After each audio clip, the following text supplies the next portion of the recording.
2,000 years later.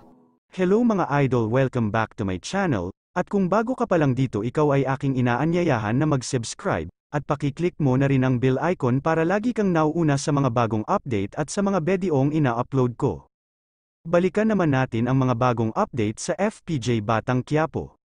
Dumating si Augustus sa Prencento kung saan nakakulong sila Primo at ipakuha siya ni Augustus. Para kausapin at sabihin na siya peren ang pinili ni Amanda sa kanilang dalawa. Kaya dapat nang mamatay si Primo pero matapang talaga si Primo at sinabi na patayin mo na ako dahil pag benohay mo pa ako.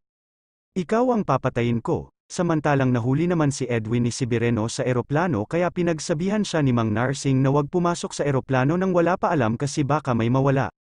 Nagalit naman si Edwin at minasama ang sinabi ng mga magulang niya. Samantalang pinatawag naman sila Tanggol, Bong at Bubbles, para malaman kung sino ang nagsimula ng gulo sa selda, at sinabi kay Tanggol ni Chef Ispena, siya ang gusto ipalit para gawin hitman, kasama si Bubbles, pasama na ng pasama si Tanggol magbago pa kaya si Tanggol makalaya pa kaya sila Tanggol yan ang ating aabangan dito lang sa FPJ Batang Quiapo hanggang dito na lang, God bless you all.